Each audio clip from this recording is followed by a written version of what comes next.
Bonjour les petits rêveurs. Ce soir, une nouvelle histoire de Grégoire le cricket.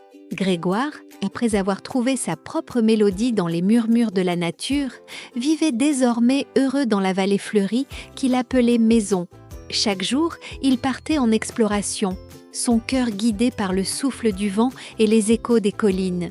Mais un matin, alors qu'il se préparait à écouter le chant matinal des oiseaux, il remarqua quelque chose d'étrange. La forêt était silencieuse.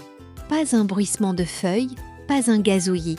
Le calme était si profond qu'il en était inquiétant. Déterminé à comprendre ce qui se passait, Grégoire partit en quête de réponses.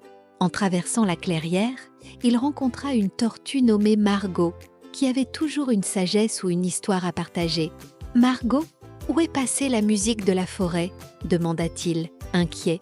Margot, la tête lourde de réflexion, répondit « Un grand déséquilibre s'est installé.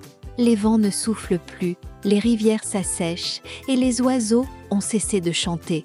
On raconte qu'au cœur de la montagne se trouve une ancienne harpe magique qui maintenait l'harmonie de notre monde.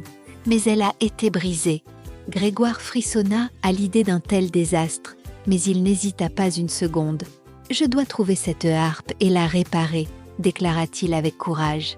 Margot lui donna des indications. « Tu devras suivre le ruisseau qui mène à la montagne d'Émeraude. Mais fais attention, le chemin est semé d'embûches. » Grégoire se mit en route, guidé par les quelques indices laissés par Margot. Sur son chemin, il croisa des lieux qu'il n'avait jamais vus auparavant.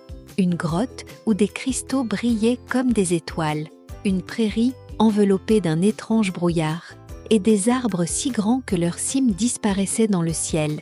Mais chaque étape était plus difficile que la précédente. À mi-chemin, il rencontra une corneille appelée Corvus, qui semblait en colère. « Que fais-tu ici, petit cricket ? Cette montagne n'est pas un lieu pour les faibles. » Grégoire, bien que nerveux, expliqua sa mission. Corvus, touché par le courage du petit insecte, décida de l'aider. « Je peux t'emmener jusqu'au sommet, mais tu devras me montrer que ton cœur est aussi fort que tes paroles. » Sur le dos de Corvus, Grégoire traversa des tempêtes et des vents glacials, prouvant à chaque instant qu'il était prêt à tout pour rétablir l'harmonie de la forêt.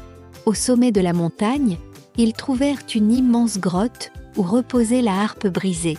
Ses cordes étaient déchirées et son bois craquelé semblait prêt à s'effondrer. Grégoire s'approcha, son cœur battant. Il posa doucement ses antennes sur l'instrument, comme s'il pouvait ressentir sa douleur. Soudain, une voix résonna dans la grotte. « Petit cricket, pourquoi es-tu venu jusqu'ici ?» Grégoire répondit avec sincérité. « Parce que la forêt a perdu sa musique et que je ne peux pas rester sans rien faire.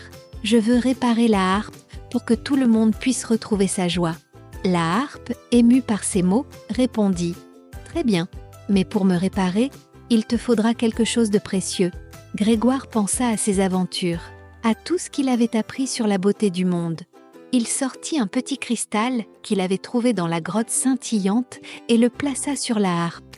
La lumière du cristal s'infiltra dans l'instrument et soudain, les cordes se tendirent.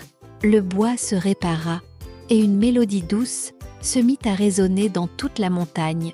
La musique voyagea à travers la vallée, réveillant les oiseaux, les rivières et le vent. Grégoire, épuisé mais heureux, sentit une immense satisfaction. Il avait réussi. De retour dans la forêt, tous les animaux vinrent le remercier. Margot sourit et dit « Tu vois, Grégoire, la vraie mélodie est celle que tu as créée avec ton courage et ton dévouement. » Grégoire le cricket devint une légende, prouvant que même le plus petit des êtres peut accomplir de grandes choses lorsqu'il suit son cœur. C'est la fin de l'histoire. Si vous aimez les aventures de Grégoire, vous pouvez vous abonner. À très bientôt pour un autre moment enchanté.